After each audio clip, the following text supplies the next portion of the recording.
Բարի երեկո, հարգելի հայրենակիցներ, այսօր մի քիչ ուշ ժամի եմ եթեր մտել, ուզում եմ մի քիչ ավելի շուտ մտնեմ, բայց չստացվեց, սակայն չուզեցի հետաձգել, ցանկացա այսօր մտնել եթեր, ինձ համար մի հատ շատ կարևոր առանձնահատուկ թեմայով եմ այսօր խոսելու, անդրադառնալու, կխնդրեմ տարածեք այս տեսանյութը, որտեղ ըստի շատ կարևոր թեմա է, որը վերաբերում է Հանրապետության արտաքին ռազմավարությանը, նույնիսկ ասել նաև ընդհանրապես պետական ռազմավարությանը։ Մի քանի րոպե սպասեք, որտեղ ես անոնսը չէի տեղադրել, որ լինելու եմ ուղիղ եթերում, դրա համար մարդիկ ուղղակի չգիտեն, որ ես եթերում եմ լինելու, դրա համար որպեսզի մարդիկ հասցնեն միանան, մի քանի րոպե պարզապես սպասենք եւ կանցնեմ բուն թեմային։ Մինչև այդ ով որ միացել եք, խնդրեմ գրեք ինչպես է երևում, ձայնը պատկերը ինչպես է, որպեսզի ես իմանամ, կան խնդիրներ պատկերի հետ, կան խնդիրներ ձայնի հետ, թե ոչ։ Մի քանի րոպե սպասենք, արձագանքի խնդրում, տեսնեմ ձայնը ինչպես է, կապի հետ խնդիրներ կան թե չէ, ձայնի հետ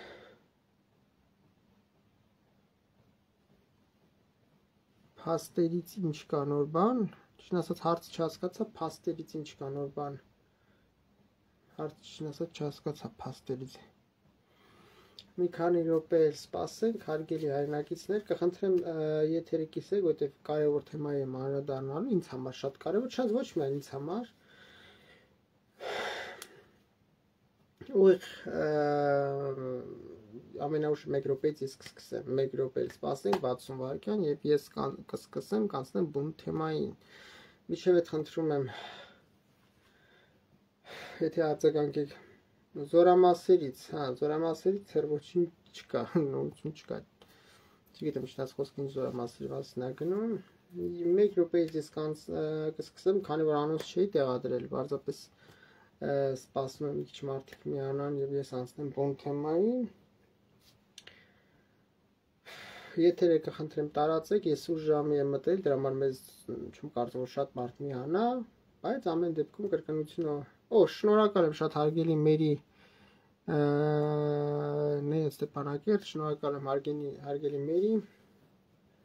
շնորհակալ եմ Սարգիս Պողոսյան, որ արձագանքեցիք, ձայնը լավ է, շատ շնորհակալ եմ շատ, որ արձագանքեցիք։ 30 վայրկյանից ես կանցնեմ բուն թեմային, մինչև ես մի հեռախոս ձայն անջատեմ, որովհետև իմ Telegram ալիքում, իդեպ կարող եք բաժանորդագրվել իմ Telegram ալիքին, ուրախ կլինեմ։ Հղումը իմ Facebook-յան էջերում գրառումների ցանկում կա, պարզապես ձայն անջատեմ, որովհետև եթե իմ Telegram խմբում մեկ հանկարծ գրառում անի ինչ-որ նյութ տեղադրի, այսպես ձայն շնորհակալ եմ հարգելի Տաթևիկ Պապիկյան, շնորհակալ եմ, որ միացել եք հարգելի Տաթևիկ Պապիկյան։ Տեսեք, սահմանների ճիշտ ասած ձերծ եմ մնում առաջինը ես տեղեկություն տարածեմ, այսօրվա իմ թեման սահմաններից չի, սահմաններից ես պայն տեղեկություն չունեմ, ամենայն դեպս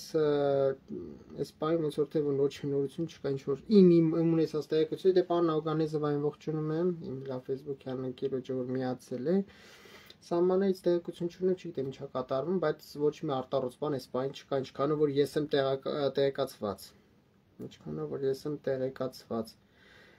Ձայն անջատեցին, որպեսզի հանկարծ Telegram եթե գրեն, մոտ չծնգա այդ պահին, դեպք ուրախ կլինեմ, որ բաժանորդագրեք իմ YouTube-յան ալիքին, իմ Telegram ալիքին, շնորհակալ կլինեմ։ Հիմա անցնենք երևի թե բուն թեմային։ Ես էլ եմ դե շնորհակալ հարգելի Տաթևիկ Պապիկյան, որ միացել եք, հետևում եք ընկերներ, խնդրեմ ես մեկ անգամ եթերը կիսվել, կտարածեք, շնորհակալ կլինեմ։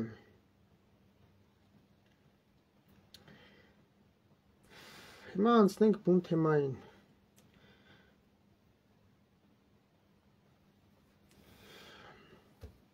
Խոսել եմ, ինչպես արդեն ասեցի, շատ կարևոր ինձ համար թեմա է, ինչպեսին պետք է լինի Հայաստանի ռազմավարությունը։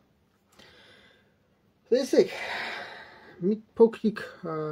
նախապատմություն, որպեսզի հասկանալի ես ինչի մասին եմ խոսելու։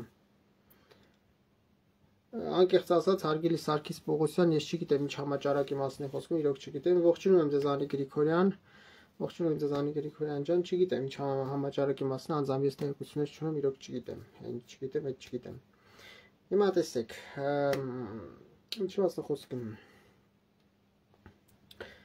Ինչ որ հիմա կասեմ, խնդրում չքաղաքականացնել, դեռ ընդհանրապես քաղաքականության հետ կապ չունի, խնդրում եմ մեկնաբանությունների մեջ, կոմենտարիաների մեջ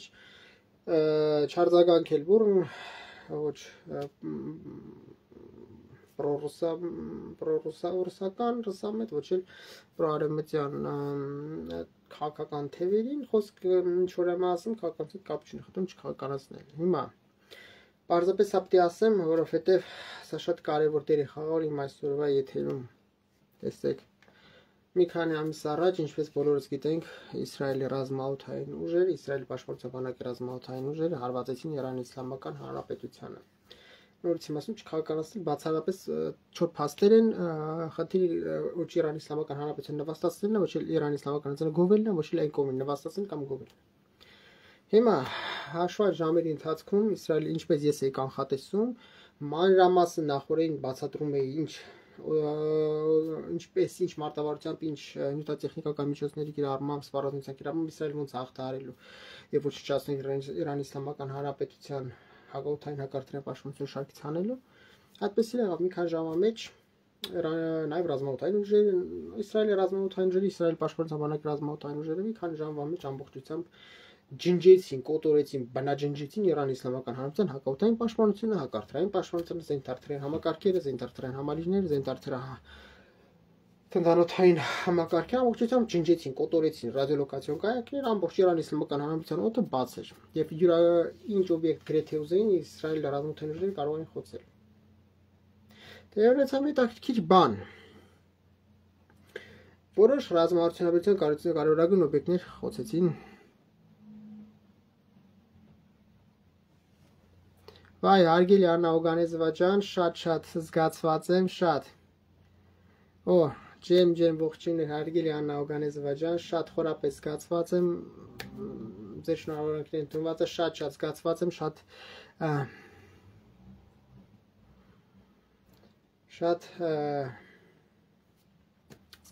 շատ ջեմ, ողջույններ, Աննա Օգանեզովա ջան, շատ զգացված եմ։ Հիմա կարևորագույն ռազմաարդյունաբերության տարբեր օբյեկտներ խոցեց Իսրայելը, բայց շատ կարևորագույն բաներ մի քանի օր առաջ որ հրապարակվել է, չէ՞, բացահայտվել է, ցույց տվեցին ստորգետնյա, այսպես ասենք, հրթիռային քաղաք են ասում, չէ՞, ցույց տվեցին այդ հսկա պայեսները հրթիռային սպառազինությամբ Իրանի Իսլամական սարի մեջ։ Իսրայելը դրանք չկարողացավ ոչնչացնել։ Եվ նմանատիպ ռազմավարական կարևորագույն օբյեկտներ ունի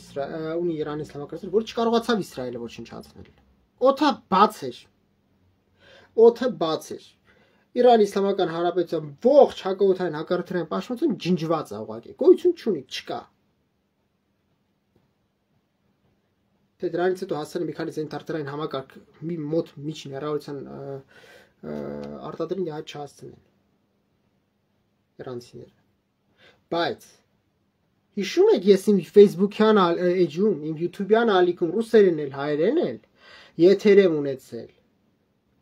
Այդ եթերները տեղադրված են իմ YouTube-յան ալիքում։ Երբ ասում էի, կա пассив պաշտպանություն, կա ակտիվ պաշտպանություն, կա пассив պաշտպանություն։ Այդ հակաօդային պաշտպանության համակարգերը, զենթարթրային համակարգերը, զենթարթրային համալիրները, զենթարթրային համակարգերը եւ այլն։ Այդ սա ակտիվ պաշտպանություն, երբ որ դու կրակով հակազդում ես հակառակորդին, խոցում ես հակառակորդի օդային օբյեկտներ, օդային հարձակման միջոցները, լինեն հրթիռային օդային հարձակման միջոցներ, ինքնաթիռ ուղղաթիռային, այսինքն աերոդինամիկ օդային հարձակման միջոցներ, այսինքն լինեն բալիստիկ օդային հարձակման միջոցներ, բալիստիկ մարտավարական հրթիռների օպերացիա բալիստիկ մարտավարական հրթիռների միջին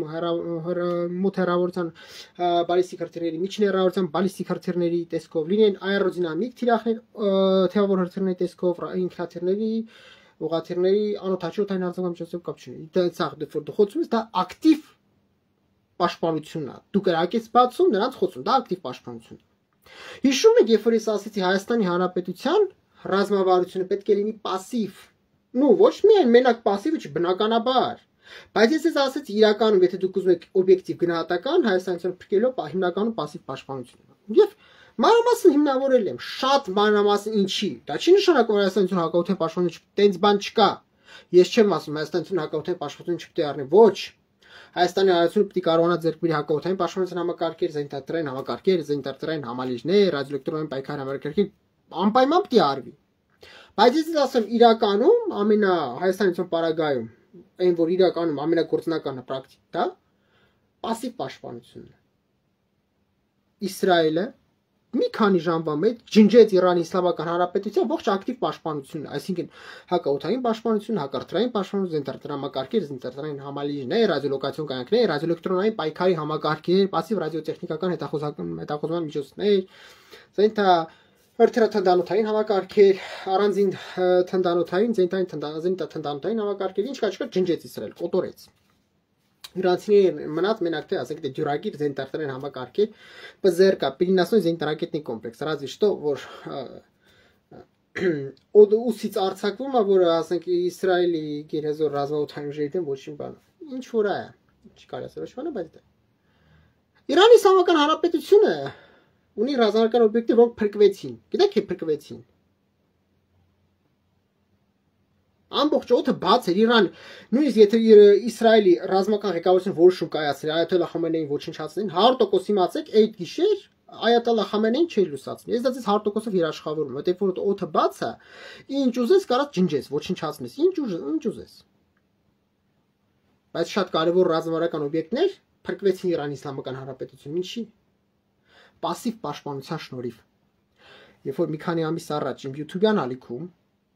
իմ Facebook-յան էջում իմ գիտական հաշվարկներով, մանրամասն գիտահետազոտական հաշվարկներով ներկայացնում էի, այս համար էի ասում։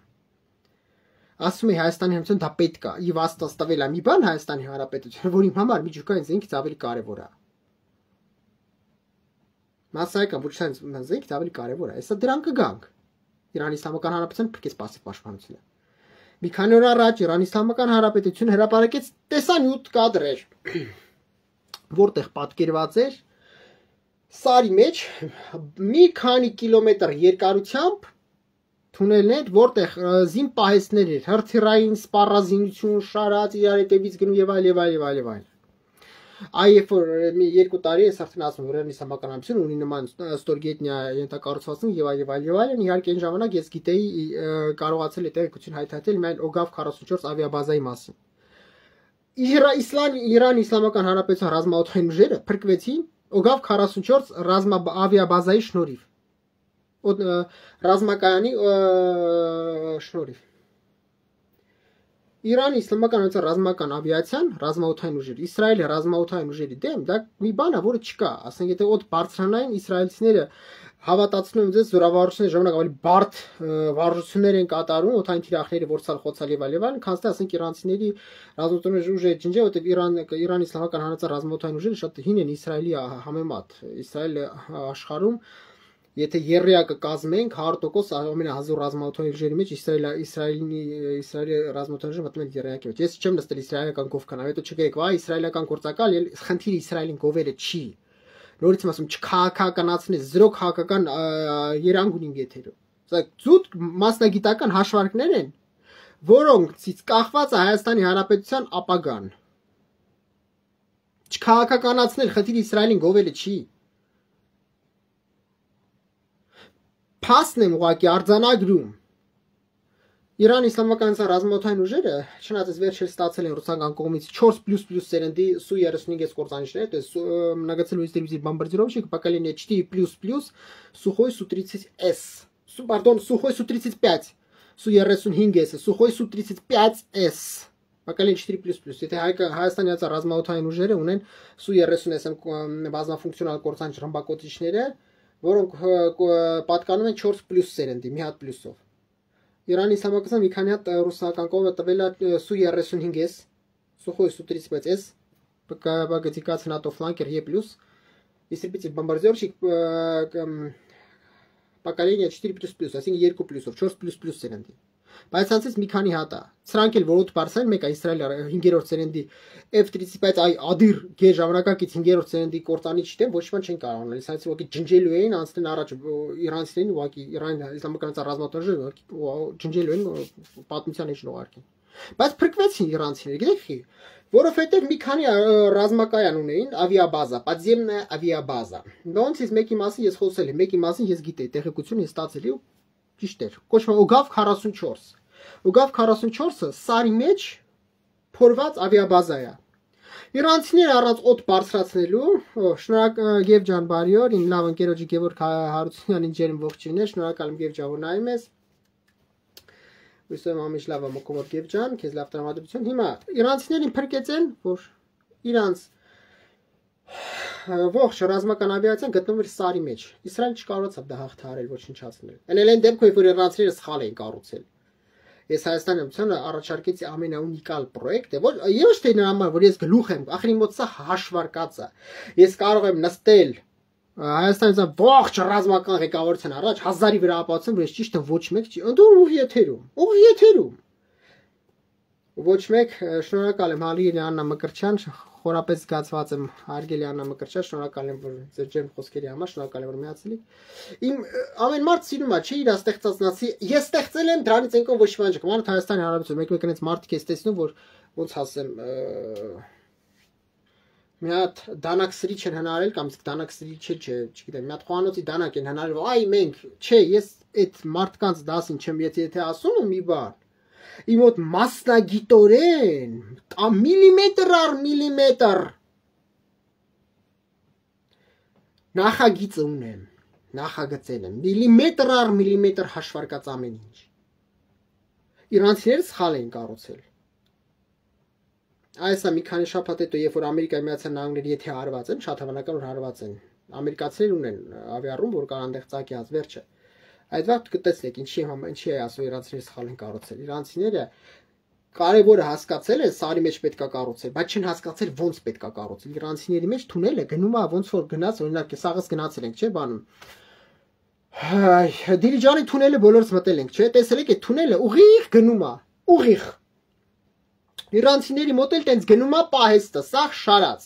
Եթե միտեղ ծակվեց հարվածի պայթյունի հարվածային ալիքը, взрывная ударная волна, միանգամից ջնջելով գնալու է սա։ Իրանցիները սխալ են կառուցել։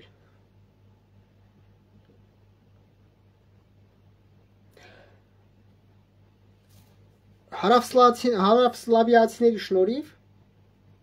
հիմա Հարավսլավիա պետություն չկա։ Շրատ իմ հոգում միշտ կա այս երկիր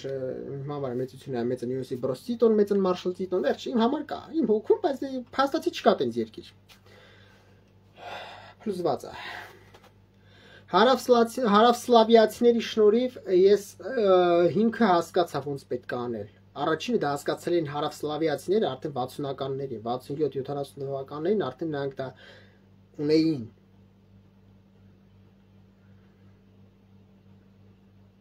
Հարավսլավիացիները տեսել են շվեդների մոտ։ Մի քիչ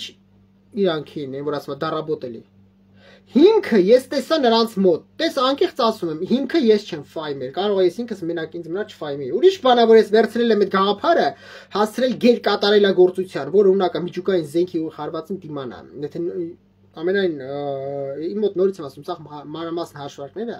եթե ես շատ խանդով եւ շատ sense հիվանդագին իմ նախագծերին չբան չանե, կարող է մի հատ իմ գրատախտակի շուրջ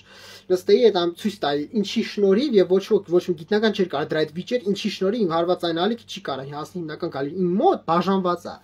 իմ մոտ կան հիմնական թունելներ եւ հիմնական հիմնական գալերիան որտեղ պահվում է ողջ կարևորագույն սպառազինություն եւ այլն Իրանցիների մոտ չկա հիմնական գալերեա, իրանցիները չեն հասկացել այդ նախագծի կարևորությունը։ Ուղիղ գնում է, միտեղ եթե պայթից սաղ է նրանց մոտ պայթելու, իմ մոտ եթե միտեղ պայթեի չի հասնելու, մեկը։ Իմ մոտ հարվածային ալիքը Երելեն դեպքում, երբ որ գիտությունը հայտնի է, որ պայթյունի հզորություն փակ տարածությունում մի քանի ավելի հզոր է, քան բաց տարածքում։ Երել այդ պարագայում իմ պրոյեկտի, իմ նախագծին, որին ես իրոք հոգի եմ դրել, կյանք եմ դրել, հնարավոր չի, որ հարվածային ալիքը հասնի հիմնական գալերեաներին։ Ունիկալ պրոյեկտի շնորհիվ գայսիցը զրնա ուդառնավալնա էտապներով անանում ուժը կորցնում է, միջև հիմնական մարվում է, միջև հիմնական գալերեաներին հասնելը։ Բայց նույնիսկ այդ պարագայում, որ իրանցիները սխալ էին կառուցել, իսրայելական կողմը չկարողացավ խոցի։ Իսրայելը ունի ֆանտաստիկ նոմենկլատուրա հայերեն քանակ, նոմենկլատուրա ոնց հայերեն, խմբականակ, տեսականի։ Ամեն գերճշգրիտ ավիառումբերի մի ֆանտաստիկ տեսականի։ Իմ եթերներ ովքեր նայել շատ եմ խոսել։ Հիմա ես չեմ խոսել դրանց մասին, վերջը չկա։ Իսրայելը կարողացավ Խասան Նասրալլայի բունկերը ոչնչացնի։ Խասան Նասրալլայի բունկերը մասնագիտական տերմինոլոգիա չի, բայց մեր մոտ օրինակ մասնագետների մոտ, ասենք մարդիկ, որոնք օրինակ ես ուսումնասիրում եմ մեխանիկա подземных сооружений, слово бункер употребляется чуть чаще, чем никогда. Այսինքն չի կիրառում դες բան չկա։ Подземные մասնագետները ռեսուրս, կոչվում подземные защитные фортификационные сооружения специального назначения։ Բայց որպեսզի ձեզ հասկանալի լինի, ասում եմ բունկեր, բայց ինքը սխալ բառ չի կարելի ասել։ Բայց բունկերը Նասրալլայի բունկերը կարողացան խոցել, բայց այդ ավիառումբը օգավ 44 չէր կարող խոցել։ Դրա համար իսրայելցիները դա չարեցին, այ որ իրանցիները մի քանի օր առաջ ցույց են տալի իրանց այդ ստորգետնյա քաղաքը, այդ ողջ սպառազինությունը շարած սարի մեջ։ Իսրայելցիները դա չկարողացան անել։ Այդ ավիառումբը դա չէր կարող անել։ Շնորհ այդտեղ նյուանսներ կա, բայց չէր կարող։ Ամենահզոր ավիառումբը, որով Իսրայելը խոցեց Նասրալլայի բունկերը ոչնչացրեց, Բեյրութ քաղաքում կա Դախիա թաղամասը համարվում է Խեզբոլայի թաղամաս, սովորական թաղամաս, այնտեղ մենակ Խեզբոլայի անդամներն են կարող մուտք ունեն։ Բեյրութ Մուխաֆազայի город Бейрут, административный центр Мухафазы Бейрут в Ливанской республике, в район Дахия թաղամասում Իսրայելը կիրառել է GBU-28 բունկեր բասր ավիառումբեր, կոչվում է GBU-28 Guided Bomb Unit 28, GBU-28 բունկեր բասր ավիառումբերը կարողացան Նասրալլայի բունկերը ոչնչացնի։ Այս ավիառումբերը ստեղ չաշխատեցին։ Չնայած եթե մուտքի մոտ խոսեին Իսրայելը կարողանար մուտքի մոտ խոսել հարվածային ալիք սաղ է ջնջելու իրանցիներին, բայց երևի դա էլ չկարողացան ամեն դեպքում անել։ Իրանցիներին փրկեց այն ինչ որ ես երկար ամիսներ գոռում եմ, բղավում եմ Հայաստանից ասում пассив պաշտպանություն, իրանցիներին փրկեց пассив պաշտպանություն։ Այլ Իսրայելի գերհզոր ռազմաօդային ուժերից։ Ասացի ապացույցը, նայեք, իրանցիների այդ սարի մեջ այդ ռազմապայստը կար, հրթիռային, տեսա, չէ՞, քանի կիլոմետրանոցս կա։ Նա չէր էլ եթե իսրայելցիները ունենային զենք, որ նա կաներ խոցեր։ Պասիվ պաշտպանություն։ Մենք էսա գալու ենք, հիմա գալիս եմ հիմնական բուն ասելիքին։ Իսրայելը ունի ուրիշ տիպի գերհզոր ավիառումբեր, որ կոչվում է GBU-31, V3B JDAM, GBU կոչվում է Guided Bomb Unit 31, V3B JDAM, Joint Direct Attack Munition, JDAM տիպի, արբանյակային կառավարվող համակարգով, իներցիոն եւ արբանյակային կառավարվող համակարգով, որը կիրառում է +109 Bomb Live Unit 109 +109 Heavy կամ +109B Bomb Live Unit 109B Heavy Бункер Бастер հակաբունկերային մխրճվող ավիառումբեր է։ Это проникающие бетонобойные толстостенные авиационные бомбы։ Սա էլ արբանյակային կառավարվող համակարգով է։ Առաջինը որ ասում են Նասրալլային ոչ շատ, նա GBU-28 բունկեր Бастер, նա լազերային կառավարող, там полуактивная лазерная головка самонаведения, լազերային կառավարող, սա արբանյակային կառավարող է։ Չկարողացան, սրանցից ոչ մեկը չկարողացավ Իրանի пассив պաշտպանություն ջնջեր։ Այն դեպքում, երբ որ Իսրայելը բառացիորեն իշխում էր ողջ տարածքում, մի քանի ժամվա մեջ ամբողջ Իրանի իսլամական հակաօդային հակարդային պաշտպանությունը ջնջել էր Իսրայելը։ Բայց пассив պաշտպանությունը փրկեց իրանցիներին։ Ադրբեջանի հանրություն Թուրքիայից ունեն շատ ավելի բան է, համեստ հնարավորություններ, քան օրինակ Իսրայելը։ Ուրիշ ձև բացատրեմ միտքս Այդ իմ ասած +109 Bomb Live Unit 109 Heavy, +109B Bomb Live Unit 109B Heavy ավիառումբերը Թուրքիայի Հանրապետությունում են ամենահզոր բունկերաբույն ավիաբոմբ։ Այսինքն նույնիսկ Թուրքիայի Հանրապետությունը չունի այսօր ավելի հզոր պրոտիվաբունկերն ավիաբոմբը, քան իմ կողմից նշած, որ Իսրայելը փաստացի չկարողացավ իրանցիների դեմ կիրառել։ Բարձր չէ՞ ասում։ Ադրբեջանությունը դա էլ չունի։ Այսինքն դուք պետք է հասկանաք, ադրբեջանցիներն ունի շատ մեծ տեսականի գերճշգրիտ ավիառումբեր, даже планирующие авиабомбы собственного производства ունի։ Սեփական արտադրություն ունի планирующие авиабомбы, մինչև 100 կիլոմետր թռնում է, գերճշգրիտ։ Արբանյակային կառավարվող համակարգով, բայց բունկեր, հակաբունկերային մխրճվող չունեն։ Սահմանափակ ունեն, էլ ոչ ճշգրիտ եւ այլ եւ այլ։ Այստեղ նյուանսները ժամանակին բացատրեմ։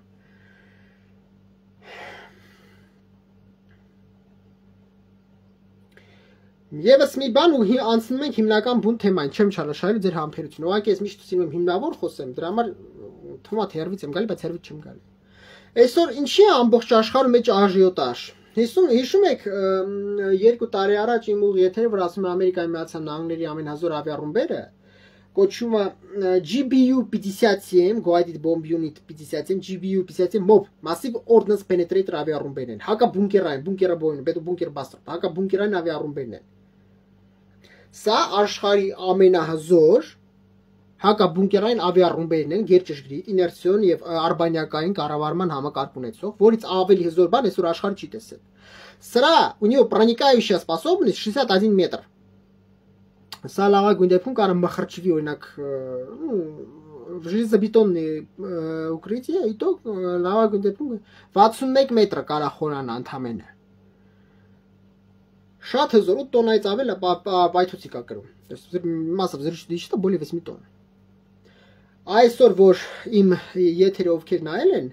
որ երբ որ ես ասում եմ Իրանի Իսլամական Հանրապետության դեմ ինչ գերհզոր ուժեր ակուտակում Ամերիկայի Միացյալ Նահանգները։ Հիշում եք պատմեցի ասացի Դիեգո Գարսիա ավիաբազայում եւ Ամերիկայի Միացյալ Նահանգները տեղակայել են գերհզոր Northrop Grumman B2A Block 30 Spirit Stealth գեր ժամանակակից գեր ցածր տեսանելիություն ունեցող ռմբակոծիչներ։ Это стратегический бомбардировщик ракетоносец։ Մի հատ այտենց եւ ես իմ եթերում ասեցի բերել են Դիեգո Գարսիա կղզի, որտեղից ուզում են հարված են Իրանի Իսլամական Հանրապետության այդ իմ կողմից նշված GBU-57 Guided Bomb Unit 57 GBU-57 MOB Massive Ordnance Penetrator ավիառումբերը։ Նրանցով այ ուզում են խփել ոչնչացնել այն ինչ որ Իսրայելը չկարողացավ անի, որովհետեւ սրանք խորանում են մինչեւ 61 մետր կարան ժայռի մեջ խորանան, 61 մետր։ Դրա համար Իրանի Իսլամական Հանրապետությունում լուրջ վախեր են աժոտը, որովհետեւ օդը բաց է, իսկ սրանցով եթե խփեցին, բայց հիմա կարևոր դրվագ։ 61 մետր է, չէ՞։ Հայաստանի Հանրապետությունը ունի 32 լեռնաշղթա։ Խոսքը չի գնում սովորական սարերի լեռների մասին։ Խոսքը գնում է լեռնաշղթաների մասին, որոնք ոմանց միջև մի 100 կիլոմետր երկարություն ունեն։ Պատկերացնում եք ինչ եմ ասում։ Խոսքը գնում է լեռնաշղթայի մասին, լեռնաշղթան դա մի լեռ չի, դա մի սար չի, դա մի բլուր չի, դա մի բարձրավանդակ չի։ Դա մի քանի 100 կիլոմետր, մի քանի մարզով ձգվող լեռնաշղթա է, բազմաթիվ լեռների, սարերի միաձուլում, սենց ասում, միաձուլում կամ սխալ է հնչում, բայց միաձուլում ասենք, հա։ Ես առանձնացրել եմ մի քանիսը։ Նորից եմ ասում, 32 լեռնաշղթա ունի Հայաստանի Հանրապետությունը։ Հայաստանի Հանրապետության լեռները, լեռնաշղթաները, они скальной породы. Այսինքն ի սկզբանե у них повышенная прочность, скальная порода. Բարձր, չէ՞, ասում, скальная порода. Շատ ամուր լեռներ ժայռեր են։ Там скальная порода. Им гнатоканом, если я там не проводил гидрогеологических исследований, բայց կարամ ասել, որ им հաշվարկով до 210 МПа мегапаскаль прочность там будет. Прочность скальной породы им հաշվարկով պիտի լինի, նույնիսկ հաշվարկը ոչ այնտեղ գնացել են, ոչ այլ, բայց մոտավորապես կարող եմ ասել, որ 210 նրա твердость прочность будет 210 МПа, 210 мегапаскаль. Да շատ մեծ ամրություն է. Мегапаскаль это единица измерения прочности, твердости материала. Предмета, материала. Դա ի սկզբանե արդեն շատ կարևոր է։ Բայց դա ամենակարևորը չի։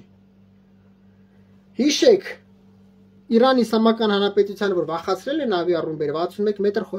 махачвելու ունակություն ունեն, то есть максимально проникающая способность, полагаю, в грунт, даже не в железобетонное укрытие, а в грунт, 61 метр, 61 метр. Հայաստանում 32 լեռնաշղթա, ես առանձնացրել եմ դրանցից 6-ը, որովհետև ես համարում, որ դրանք ավելի օպտիմալ են։ Օրինակ լեռնաշղթաների մի մասը, օրինակ Զանգեզուրի լեռնաշղթան, կամ Ղարաբաղյան լեռնաշղթան, տենց է կոչվում, Խորհրդային Միության տարիներից տենց է կոչվել,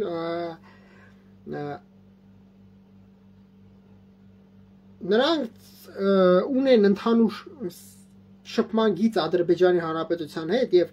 Սեղ վտանգ կա, որ հակառակորդի հետևակը հատուկ նշանակված օրեր կարող են գալ եւ այդ օբյեկտին տիրանալ։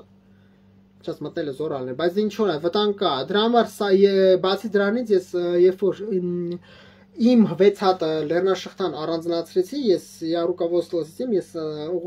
կառավարում ուղղորդում էին փաստով, որ դրանք պիտի հնարավորինս սահմանից հեռու լինեն, որ ամեն տիպի զինատեսակ հակառակորդի դրանք չհասնի։ Չնայած ադրբեջանցիների հրետանային սպառազինություն ռազմաօդային ուժեր, որոնք անօդաչուօդային արձակման միջոցներ, որոնք ծածկում են Հայաստանի ողջ տարածքը։ Մարտավարական խորհրդության վրա, օպերատիվ մարտավարական խորհրդության վրա, օպերատիվ ռազմական խորհրդության վրա, իսկ ծածկում են սա։ Բայց 6 հատը օպտիմալ է, մաքսիմալ, օպտիմալ չի նշանակում լրիվ հեռու։ Դու մենք պետք է հաշվի առնենք կարևոր դրվագ։ Հայաստանցիան բախտը չի բերել ինչում։ Հայաստան հայկական կողմը կորցրել է Լեռնային Ղարաբաղը։ Լեռնային Ղարաբաղը կատարում էր անվտանգության գոտու դեր Հայաստանի Հանրապետության համար բուֆերնա զոնա։ Ինչ է դա նշանակում։ Հիմա Հայաստանի Հանրապետությունն ու Ադրբեջանի Հանրապետությունը ունեն 566 կիլոմետր ընդհանուր սահման։ С восточного направления արևելքից 566 կիլոմետր։ С юга հարավից սյուգա Նախիջևանի ինքնավար հանրապետությունն է, որ այդ Հայաստանի Հանրապետությունը ունի 221 կիլոմետր ընդհանուր սահման, որը 180 աստիճանով Արարատի մարզով, Վայոց ձորով, Սյունիքի մարզով գալիս է ոնց որ բանը 180 աստիճան ընդգրկում է Հայաստանի Հանրապետությունը։ Արարատի մարզը, Վայոց ձորը եւ Սյունիքի մարզը։ Այսինքն արևելքից 566 կիլոմետր, с южного направления Նախիջևանի ինքնավար հանրապետությունն 221 կիլոմետր, с восточного, пардон, западного направления արևմուտքից 268 կիլոմետր ընդհանուր սահման Թուրքիայի հանրապետության հետ։ 268 կիլոմետր։ Ստեղ մնում է 164 կիլոմետր Վրաստանի հանրապետության հետ սահմանն է։ 135 կիլոմետր Իրանի Իսլամական Հանրապետության սահմանն է, այսինքն ամենամեծ սահմանները դա Ադրբեջանի Հանրապետության Թուրքիայից հետ է։ Դրա համար սա արդեն ստեղծում է մեծ խնդրեմ, մեծ խնդիր տեղանքը որոշելու ինչ որ ռազմավարական օբյեկտի, հասկանում եք, հայրիկ չի քո հակառակորդն ունի գեր հզոր, գեր հեռահար, գեր ճշգրիտ օդային հարձակման միջոցներ ամենաբազմապիսի ահռելի քանակությամբ, հատկապես այս վերջերս ինչեր են ձեռք բերել, դա պատկերացեք առանց եթերի թեմա է։ Ես շատ եմ մանրամասն անդրադառնում ինչ են ձեռք բերել տեսական եւ այլ, հիմա չեմ ուզում թեմայով շեղում։ Հերիք չի այդ հակառակորդի զինատեսակների ծածկում են մարտավարական խորհրդությունը, օպերատիվ մարտավարական խորհրդությունը, օպերատիվ ռազմական խորհրդությունը։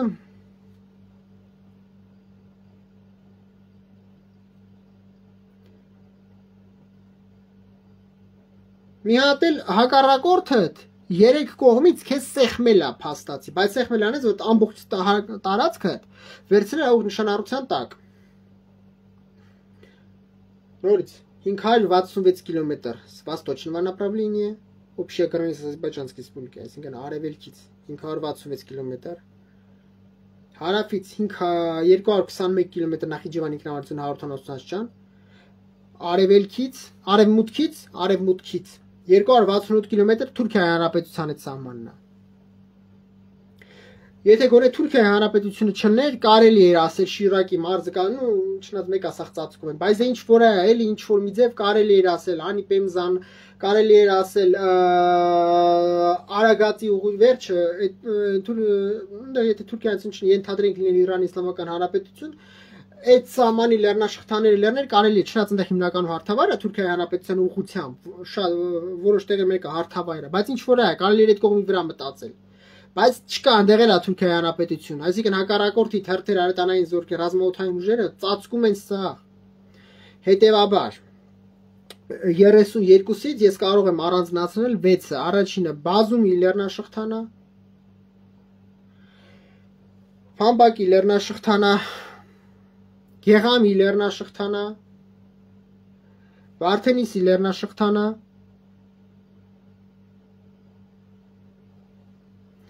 Բարգուշատի լեռնաշղթանա, մեկ էլ Մեղրի լեռնաշղթանա։ Բարգուշատը Մեղրին ընդունում եմ էլի վիճելի է, որովհետև մեկը հակառակորդի կրակի տակ է, այդ երկու կողմից, որովհետև Բարգուշատի լեռնաշղթան, Մեղրի լեռնաշղթան Համնախիջևանի հանրապետության ուղղությամբ կրակի տակ է,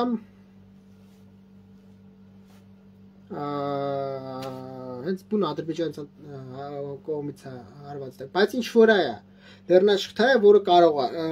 պետք է օգտագործել։ Հիմա կարևոր մի բան, օրինակի համար Վրաստանի Հանրապետության սահմանի մոտ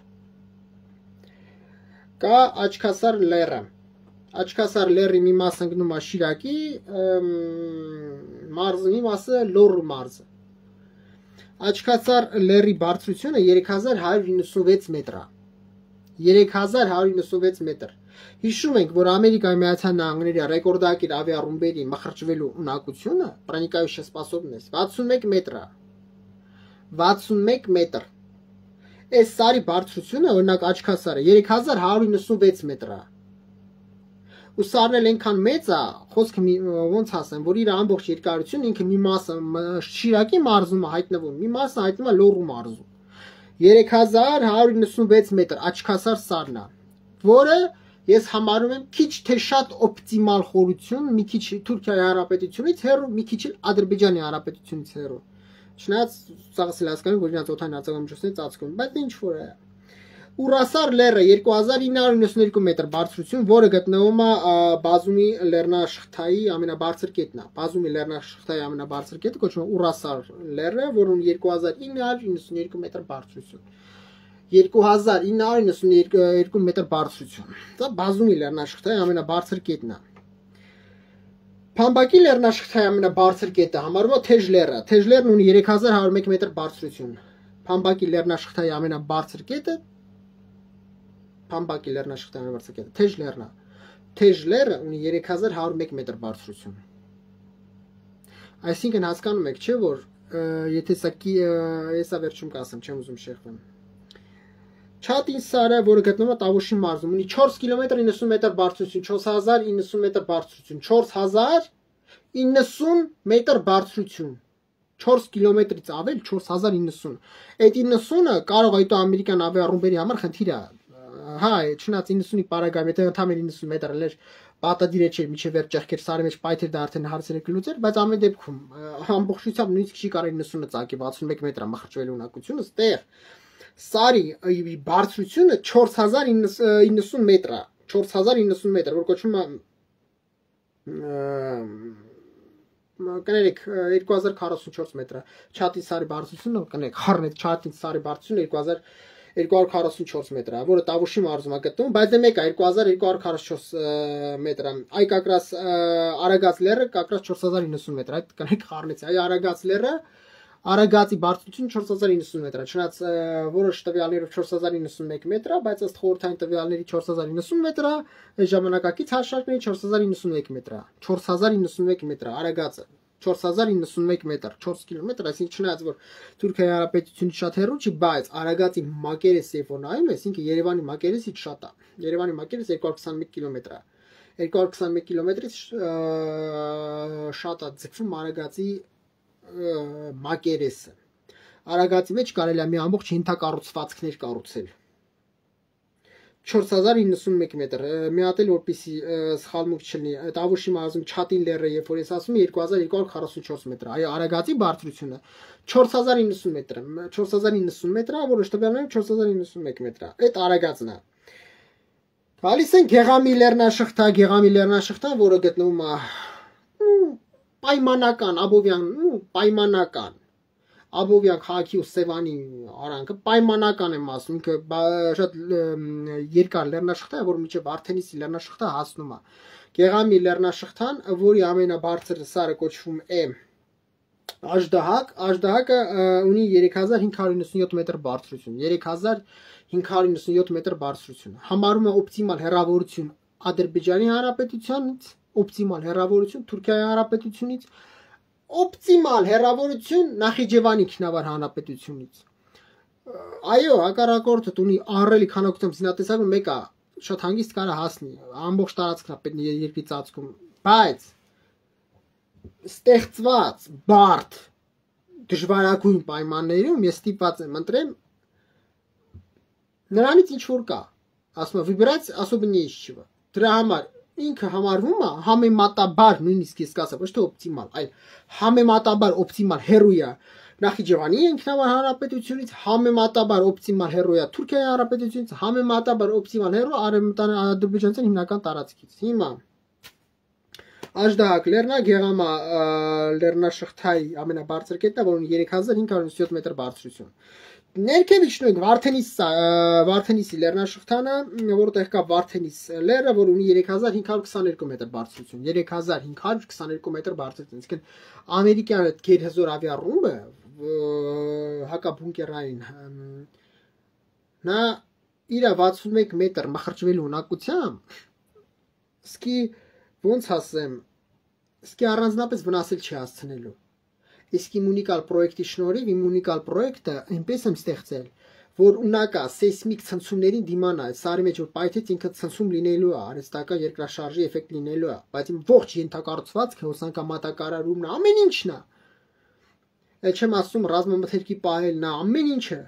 ստեղծված այնպես, որպեսզի սեյսմիկ տատանումներին դիմանա։ Ես մոտակա օրերին առանձին եթերը կանեմ, կբացատրեմ ինչ է նշանակում իմ պրոյեկտի, իմ նախագիծը։ Մանրամասն կնշեմ, ինչին ինչ լուծում եմ տվել, օդամատակարարման ինչ լուծում եմ տվել, հոսանքամատակարարման ինչ լուծում եմ տվել, իմ օբյեկտը բացարձակ, то есть полностью автономն է, այսինքն ավտոնոմն է, полностью автономն է, այսինքն ինքը կարա ամբողջ աշխարհից կտրված լինի, բայց ինքը կարա շարունակի գործել, աշխատել բնականոն ռեժիմով։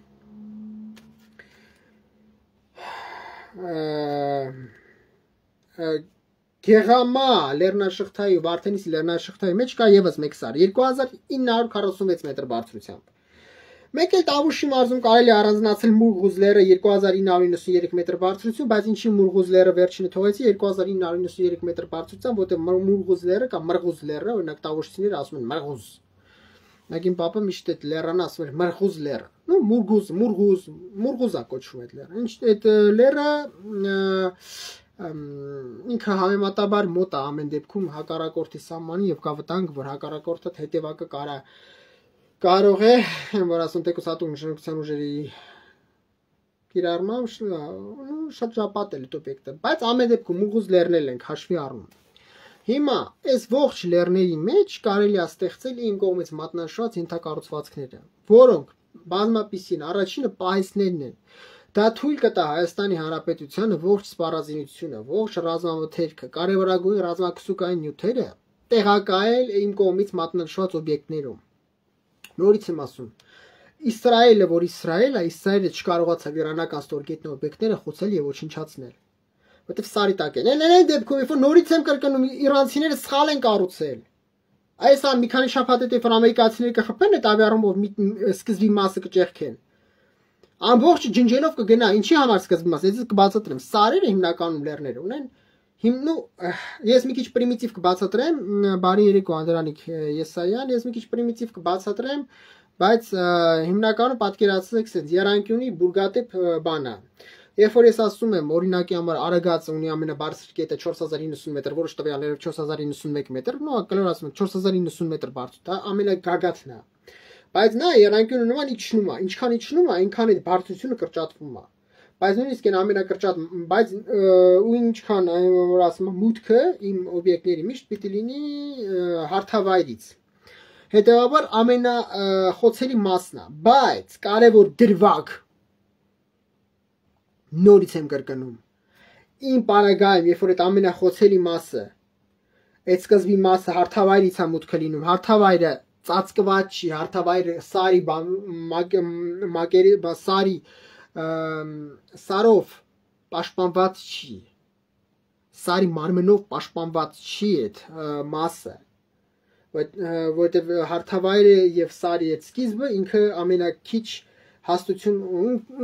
մեղմ ասած ունեցող հատվածն է, ինքը էլի հնարավոր է խոցել, բայց առաջինը մուտքի իմ մոտ շատ երբ որ մտնում է սարի մեջ շատ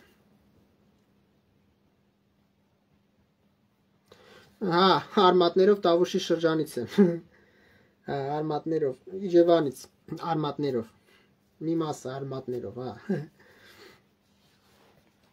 վերջը ինչ էի ասում Քեմատաղը մեկ էլ Իջևանում էի լսել վերջի անգամ Քեմատաղ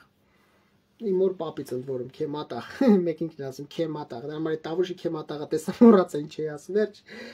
այդ հատվածը ինքը ամենացածր պաշտպանված հատվածն է բայց իմ մուտքը շատ ունիկալ ձևով է մտածված թե ոնց է մտնում մեջը այդ արդեն ես գիտեմ բայց եթե դու չունենաս դավաճան, որը ներսից կոորդինատները հակառակորդին կասի, հակառակորդը չի կարողանալ հատկապես մուտքի մոտ միշտ քողարկված է լինում, այ ոնց որ օրինակ հարավսլավիացիների մոտ։ Կոնկրետ որ մասից է դժվար է հասկանալ։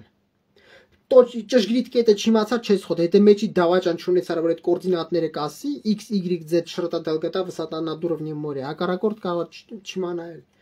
Ոչինչ, իմացավ մուտքի մոտ խոցեց։ Ես այսքան ժամանակ այս ամբողջ իմ գիտահետազոտական դասախոսությունը նրա համար է, որ դուք հասկանաք, որ իմ օբյեկտի պարագայում, եթե սկզբի մասում էլ խոցեցիր, իմ մոտ բաժանված են պաշտպանիչ շերտերը։ Մուտքը երկար ձգվում է անցնում պաշտպանիչ չեմ ուզում ասեմ ինչով, դա իմ նոու-խաուը, թե դել ես գիտեմ ոնց, որովհետև ես շատ մեծ տառապանք ու չաչարանք եմ քաշել, որպեսզի այդ լուծումը գտնեմ։ Միջև հիմնական գալերեաների ողջ ինչ կա, իմ մոտ պարվում է սարի խորը մասում։ Այ ոչ թե այն մասում, որը սկզբի մասն է, որը կարելի է խոցել, այլ բավական խորքում, որտեղ արդեն սարը լավ պաշտպանվում է։ Թեկուզ ամենագագաթը չի, բայց միևնույնն է, արդեն մի քանի կիլոմետր բարձրություն կա։ Միջև այդտեղ հասնելը այն ունիկալ պաշտպանիչ շերտերը մարելու են հակառակորդի հարվածային ալիքը, հակառակորդի օդային հարձակման միջոցների, ավիառումբերի, հակաբունկերային ավիառումբերի պայթյունի հարվածային ալիքը, ինչի շնորհիվ նա հիմնական գալերեաներին չի հասնելու։ Դա մասնագիտական հաշվարկներ է, ես ուսումնասիրել եմ նյութեր, խորհրդային միության միջուկային զենքի փորձարկման, որտեղ նաև փորձարկում էր հակառակորդ ստորգետնյա ենթակառուցվածքների դեմ, այսինքն փորում էին условно подземные какие-то защитные фортификационные сооружения, փոքր, պրիմիտիվ, որպեսզի տեսնեն միջուկային զենքի, հետո ջերմա միջուկային զենքի հարվածային ալիքը ոնց է տեղ տարածվում եւ ցույց է տալիս, որ նույնիսկ գերհզոր միջուկային զենքի պայթյունի պարագայում ամենապրիմիտիվ ստորգետնյա ենթակառուցվածքները ունեն բավական խոստումնալից կամ sense միտքը ձևակերպեն բավական բարձր արդյունավետություն, բայց այդ պրիմիտիվը իսկին պարագայում այն դեպքում, երբ որ սարի մեջ չէր, գետնի տակ էր ուղիղ, բայց իմ сари մեջը հետ էլ ունիկալ նախագիծ է, որը ունիկալ իր благодаря своим конструктивным особенностям гасится взрывная ударная волна, гасится сейсмический эффект, который образуется в результате взрывно-ударной волны. Ինչի շնորհիվ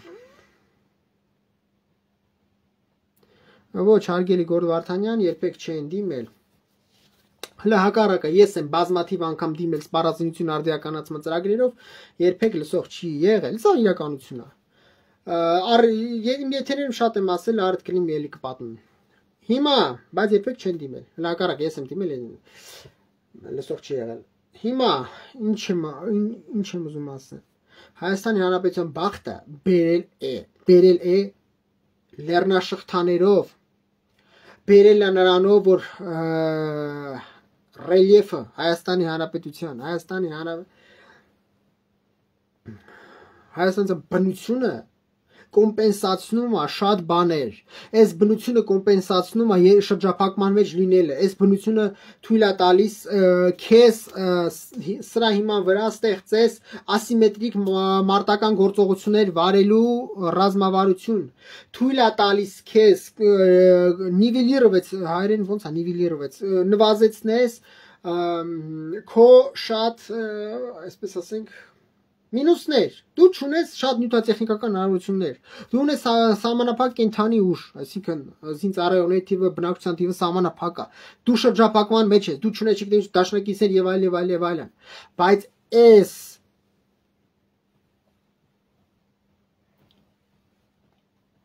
բնությունը թույլ է տալիս քեզ ճիշտ վարվելու պարագայում կոմպենսացնես այդ ամեն ինչը։ Լեռնային Ղարաբաղում, երբ որ սկսեց 44 օրյա պատերազմը, իրականացավ այն, ինչ ես ասել էի առաջին անգամ Հայելի ակումբում դեկտեմբերի 14-ին 2018 թվականին իմ առաջի ասուլիսներ Հայերի ակումբում, երբ որ ես ասացի Ադրբեջանի Հանրապետությունը որդագրել է կոնցեպցիա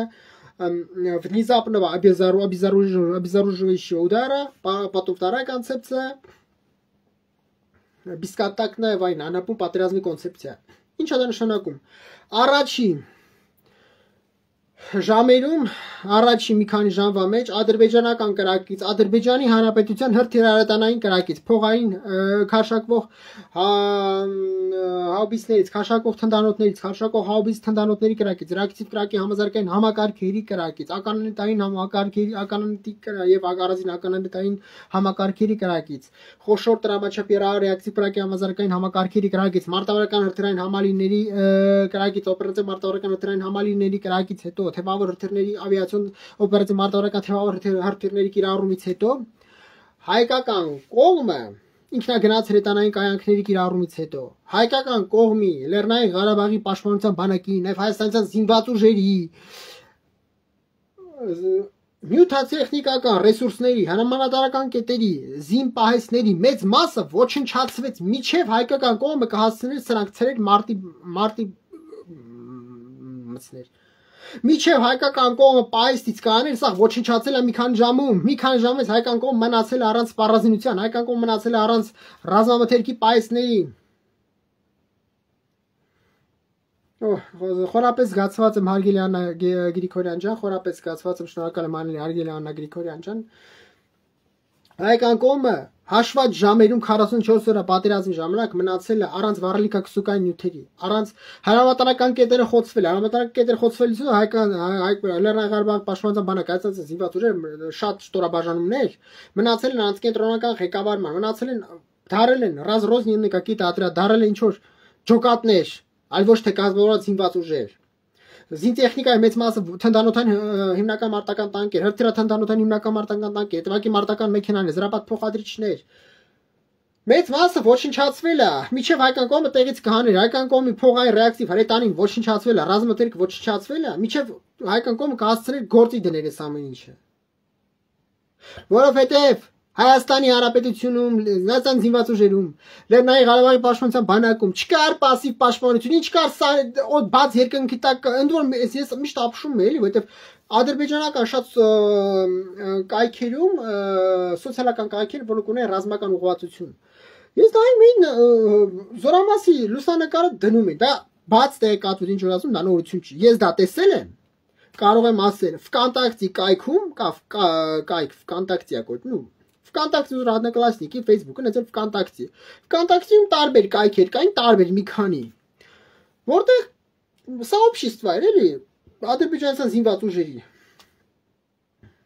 Տեղադրում էին հայկական կողմի արբանյակային լուսանկարները, արբանյակից կատարված արբանյակային լուսանկարները, սա զորավացներում են։ Զինտեխնիկան բաց երկնքի տակ մի հատ թե բան էին ծածկ էին բան արել մեջը կողել իբր թե անձրևից մանձրևից արևից պաշտպանելու համար վերջ էս է եղել հայկական կողմ պաշտպանությունը որը ատրճանակի կրակից ծագում է ինքը զրապատ չի ինքը ստեղծված չի կրակից пաշտպանելու համար ինքը ստեղծված է баны, она предназначена для защиты от метеорологических, климатических, погодно-климатических условий. Անձրևա, ձյունա, կարկուտա, հեղեղա, արևնա, Դրանցից վերջ։ Դե ադրբեջանական կողմն էլ կրակեց, սա ոչնչացրեց, բաց երկնքի տակ գետնի վրա, ոմանք вообще բաց երկնքի տակ են կանգնել, որ սպառազինության տեսակները, ոմանք էլ ծածկի տակ, ընդ որ մեծ ծածկի տակ ընդհանրապես հեշտ թիրախ է, որովհետև այդ ադրբեջանական կողմը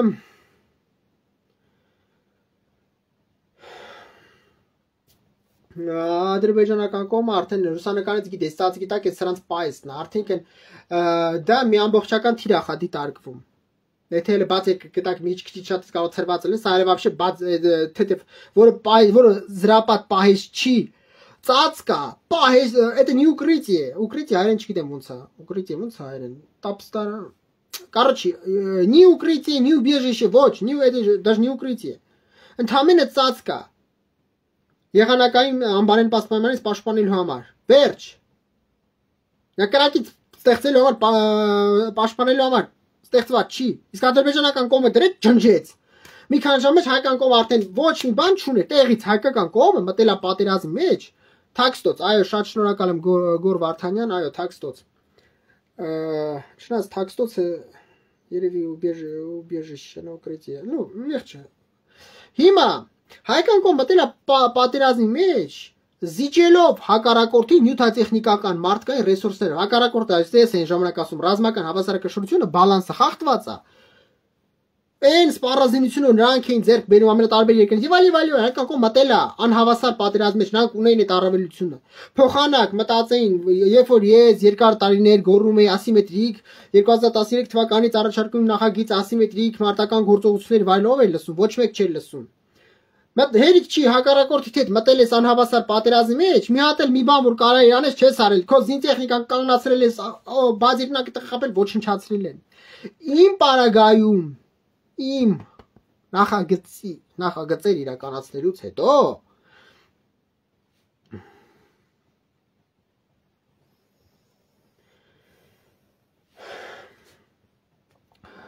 թույլ կտար, եթե ինձ լսեին այսքան տարվա մեջ, թույլ կտար ստեղծել պասիվ պաշտպանություն, որ իրանցիներին փրկեց, պասիվ պաշտպանություն, օգտագործելով բնությունը,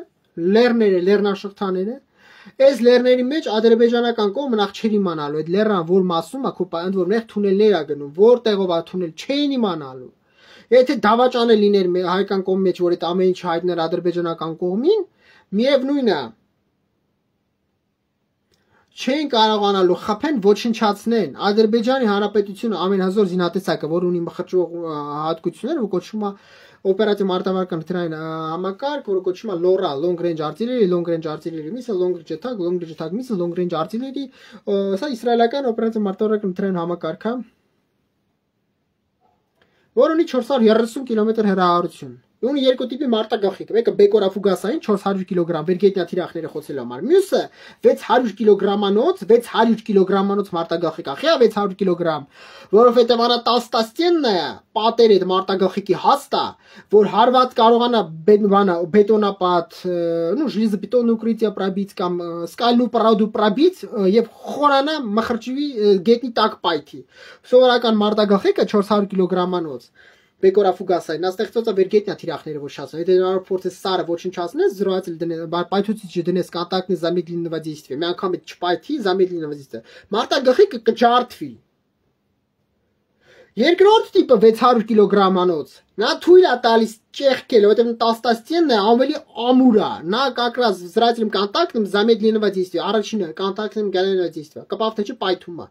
սա կպավ չի պայթում, այս գետնի տակն է թիրախը, սա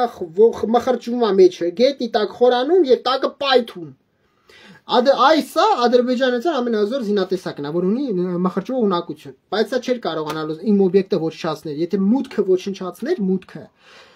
հիմնական գալերեաներին, որտեղ ողպահումը ողջույն սպառազինություն չէր հասնելու հարվածային ալիքը։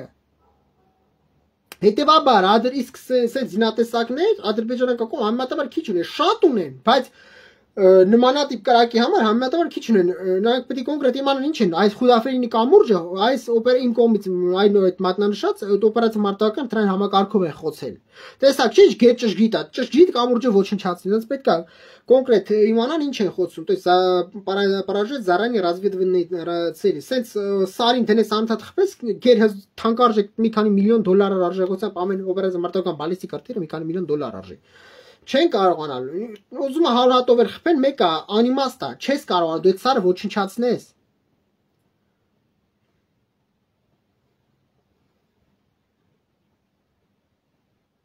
հնարավոր էր դա անել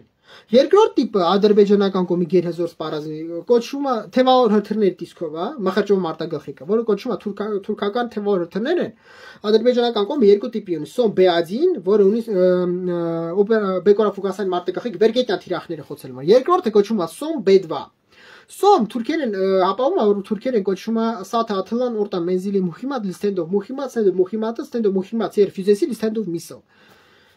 Սա օպերացիա մարտավարական թևավոր հրթիռ է, որը 250 կիլոմետր հեռավորություն, որը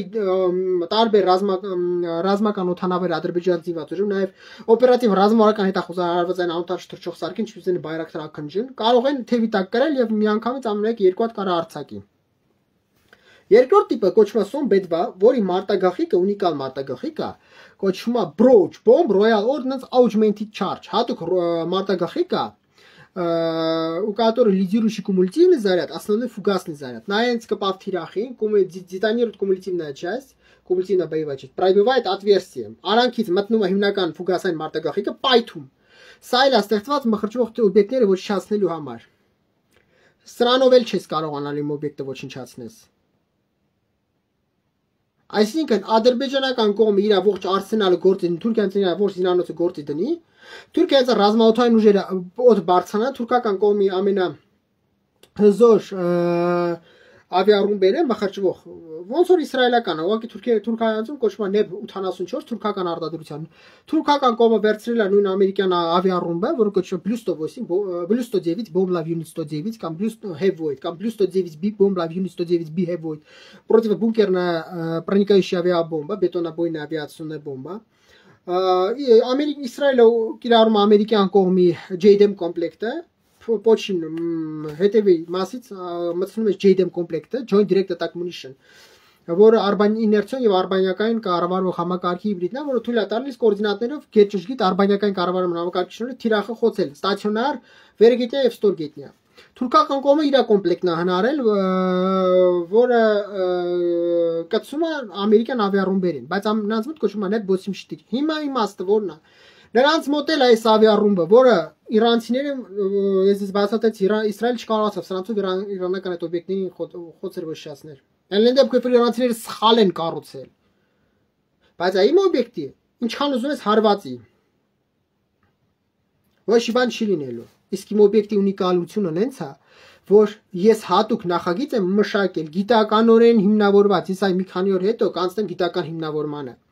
որը թույլ է տալիս գասից սեյսմические колебания, այսինքն սեյսմիկ էֆեկտը չի ազդում, հայերեն դժվար եմ ասում, ռուսերեն ասում, անը գասից սեյսմические колебания, այսինքն գասիտ հայերեն ինքը մարում է սեյսմիկ տատանումները, այսինքն եթե ինչ-որ բան սարի մեջ ծակեց պայթուն առաջացավ, սարը ցնցվում է։ Իրանցիների պարագայում ես կոնկրետ հստակ տեղեկություն չկա, բայց գրեթե վստահ եմ, որ դժվար է իրանցիները այդքան ֆայմեին անեն, ոչ թե թերագնահատում եմ նրանց, ուզում վատ բան ասեմ իրանցիներից, ուղղակի իմ կարծիքն եմ հայտնում, էլ տեսնելով որ հիմնականը սխալ են արել, հիմնական սխալանողը չէր կարա այդ ամեն ինչ գլխի ընկներ։ Իրանցիների մոտ մի հատ քաոս է տակը սկսվել, որովհետև ցնցում է լինելու, այդ ցնցումից իրանց ռազմները կարող է այս կողմեն թռնել, չեմ ասում պայթի։ Իրանց էներգամատակարարման համակարգը կարող է շարքից դուրս գա, կարող է այդ գեներատորները նույնիսկ շարքից դուրս կարող հրդե առաջանա։ Им полагаем, հատուկ специальное, так сказать, противосейсмическое устройство, то есть, которое гасит сейсмические колебания. Это եմ հաշվի առել։ Էներգամատակարարման ունիկալ համակարգ, օդամատակարարման ունիկալ համակարգ, վերջ ամեն ինչ հաշվի առած է։ Ես այս ամեն ինչ չեմ ասում։ Հայաստանի Հանրապետությունը, այն չի որ ամեն ինչ կորած է։ Դուք պիտի հասկանաք կարևոր բան, Հայաստանի Հանրապետությունը ունի անկախությունից ավելի կարևոր բան։ Կան 5-րդ շարասյուն, որոնք ուզում են ձեզ սխալ բաներ, մեր համար ամեն ինչ վերջացած է, մենք պետք է ուսացան դաշնականում, դրանք պետական դավաճաններ են բոլորը։ Չկա հասկացողություն։ Մեր համար ամեն ինչ վերջացած է։ Մարդիկ ովքեր ուզում են ասեն, ձեր համար ամեն ինչ վերջացած է, նրանք պետական դավաճան են։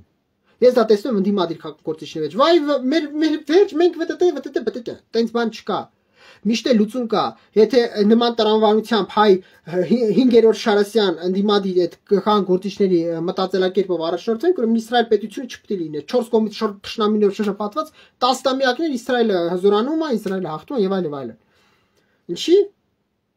Որովհետեւ Իսրայելը չի հանձնվում, Իսրայելը չի ասում, հա դե այսօր անհաջողություն ունեմ, ուրեմն վերջ։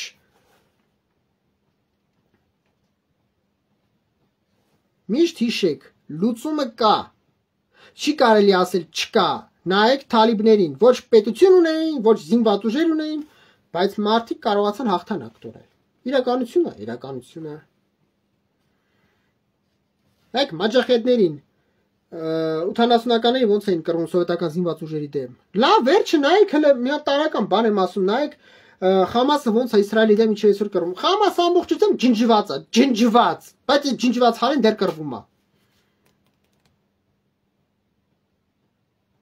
Բայց նայեք Հայաստանի Հանրապետությանը, մենք բոյն անում մի անգամից տարածքները տալիս ենք, դիրքերը տալիս ենք, ձեր պայմաններին համաձայն ենք, սահմանադրությունը փոխում ենք, ամեն ինչն անում ենք։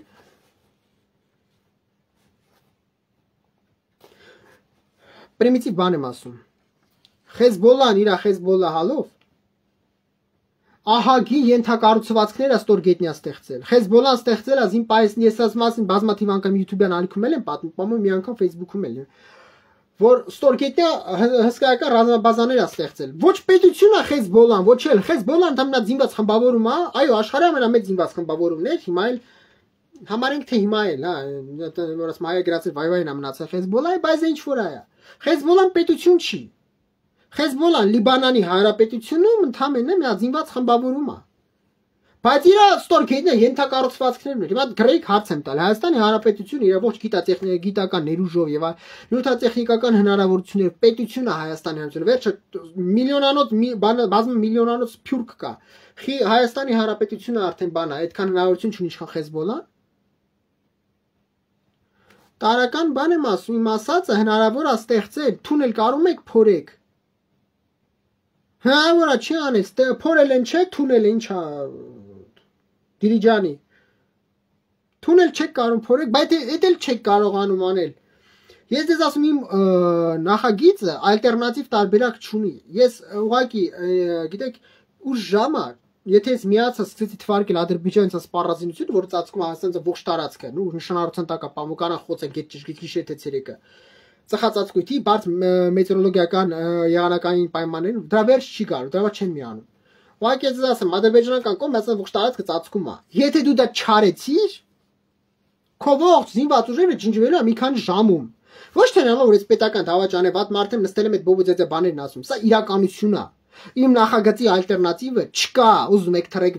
վերև, ուզում եք իջեք ներքև, դուք սրա տարբեր ալտերնատիվ չունեք։ Դու չես կարող այնքան հակառակորդային պաշտպանության համակարգեր ձեռք բերել ու հակաօթային պաշտպան, որ հակառակորդի ողջութային արձակամիջոցներից պաշտպան Իսրայելը, որ Իսրայելը արտադրում աշխարհի լավագույն հակառակորդային պաշտպանության համակարգերից մեկը։ Աշխարհում երկու երկիր կա առաջատար հակառակորդային պաշտպանության համակարգեր, մեկ Իսրայելը, մեկ Ամերիկացիան Միացյալ Նահանգները։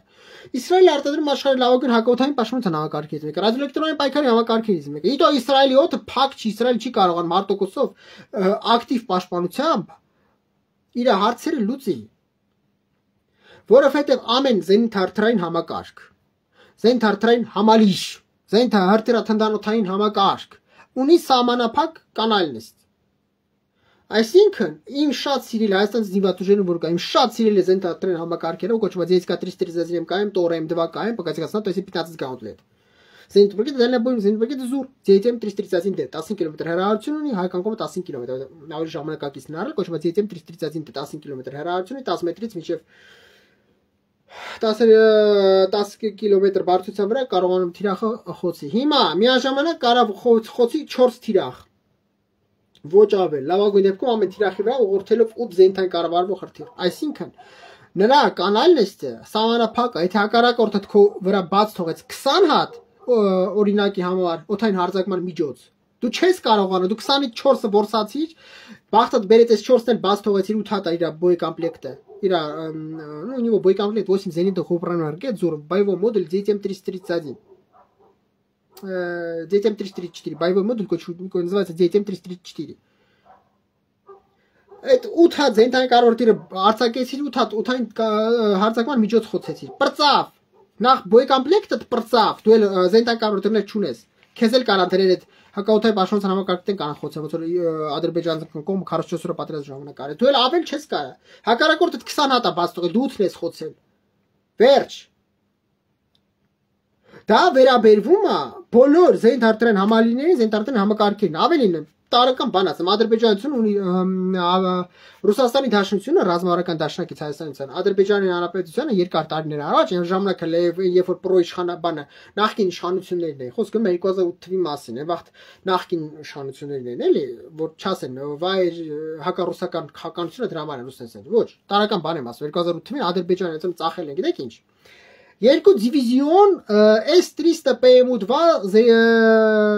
ЗРС, зенит-ракетная система ЗРС, S-300 ПМУ-2 фаворит.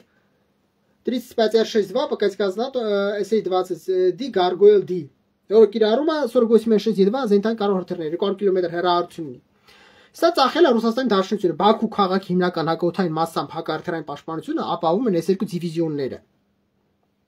որոնք ռուսները ծախել են Ադրբեջանից։ Այո, ի սկզբանե սրանք նախատեսված են եղել Իրանի Իսլամական Հանրապետության համար, բայց երբ որ Ջորջ Բուշ կրծեր Իրանի Իսլամական Հանրապետության վրա էմբարգո դրեց, ռուսները ծախեցին ադրբեջանական կողմին։ Ռազմավարական դաշնակիցն է դա Ռուսաստանի Դաշնությունը, դե մոռացել եք։ Հիմա նույնիսկ այս հզոր զենթարտերային համալիրները, որոնք 10 կիլոմետրից մինչև 27 կիլոմետրի վրա օդային թիրախներ են որսում, որոնք 40 կիլոմետրը որսում են հակառակորդի մարտական բալիստիկ հրթիռներ, օպերատիվ մարտական բալիստիկ հրթիռներ, որոնք ունեն 200 կիլոմետրը 200 կիլոմետրը խոցում են աերոդինամիկ թիրախներ, թեւավորթիռներ, ուղղաթիռներ, ինքնաթիռները, ունեն սահմանափակում կանալ նստի։ Միաժամանակ կարա խոցի 36 թիրախ, ամեն թիրախի վրա ուղղորդելով զենի 2 հատ զենիթային կառավարող հրթիռ, որ կոչվում է 48-6-2, հետևաբար 72 հատ կառավարող հրթիռով սա կարա խոցի լավագույն դեպքում 36 թիրախ, վերջ։ Եթե հակառակորդը օրինակ համար 50-ը բաց թողեց, դու 50-ից որսալու ես 36-ը։ Եթե հակառակորդը 100-ը բաց թողեց, մեկը կանալ նստի չի հերիքում։ Էլ չեմ ասում ադրբեջանական կողմը խորամանկություն ա գրում, կեղծ թիրախները բաց թող ոնց որ Անտոնով Անվա կուկուրուզնիկներն էր, հիմա դրանից հետո թուրքական շահին էլ ավելի ժամանակակից կեղծ թիրախներն են առել, որոնք ռադիոլոկացիոն ինֆրակարմիր ուլտրամանուշակայինի կապված ռադիոլոկացիոն դիապազոնում երևում են որպես իրական թեւավորթիռներ, իրական օդային արձակման միջոցներ, անթաչի օդային արձակման միջոցներ, իրական ռազմական ինքնաթիռներ հակառակորդի, հետեւաբար հայկական Հայաստանյան հակաօդային պաշտպանության զորքին խաբելու են հայկական կողմը սկսել է կեղծ թիրախները որսալ։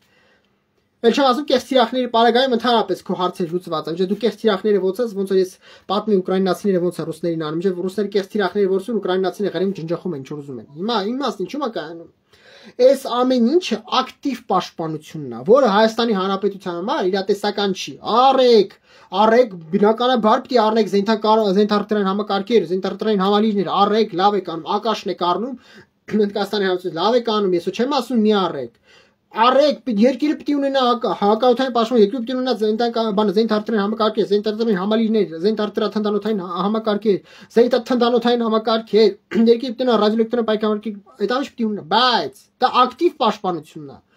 Դա չի փոխարինելու пассив պաշտպանությունը։ Դու պիտի հասկանաս, որ սա իրականում լինելու է քիչ արդյունավետ։ Իսրայելը, որ Իսրայելը չի կարողանում ակտիվ պաշտպանությամբ հարցեր լուծի, Իսրայելը մի քանի ամիս առաջ որ Իրանի Իսլամական Հանրապետությունը գրովում էր Իսրայել, հիշում եք, ես այնտեղ պատմել եմ, բացատրում եմ, որ Իրանի Իսլամական Հանրապետությունը ունի միջին հեռարձան բալիստիկ հրթիռներ, որոնք կարողանալու են Իսրայելի հակառակորդի պաշտպանությունը հաղթահարել։ Տենց էլ եղավ։ Իսրայելին օդ փրկեց նա, որ Իսրայելը իր ռազմաօդային ուժերը օդ բարձրացրեց, երբ որ օրինակի համար 28-րդ ավիաբազա, Նևատիմ ավիաբազան Իսրայելում հարվածի ենթարկվեց, արդեն ավիացիան օդ էր բարձրացել։ Եթե այդ ավիացիան իսրայելական գետնի վրա լիներ, հիմա Աստված գիտի Իսրայելը ինչքան նյութատեխնիկական կորուստներ էր ունենալու։ Ակտիվ պաշտպանությունը չի փրկում, հարցերի լուծումը չի տալիս։ Էլ չեմ ասում հակառակորդը ռադիոէլեկտրոնային պայքարի համակարգեր, որ կիրառեց ռադիոլոկացիոն կանքներ, կուրացրեց կամ խոշորտոտներ ստեղծեց, вообще իրավիճակը փոխվում է։ Մանավանդ որ Հայաստանությունը չունի այսօր մինեց երկիր, որից իսկ կարողանա լուրջ հակաօթային պաշտպանության միջոցներ առնել։ Օրինակի համար Հնդկաստանի Հանրապետությունից որ առնում ես Ակաշը մոտ հեռավորության զենթարտրեն համակարգա, որ հավատացնում եմ ձեզ իր ռաջենդրա ռադիոլոկացիոն կայանքով դժվար թե ադրբեջանական գերժամանակական գծօթային հարձակման միջոցների դեմ պայքարի։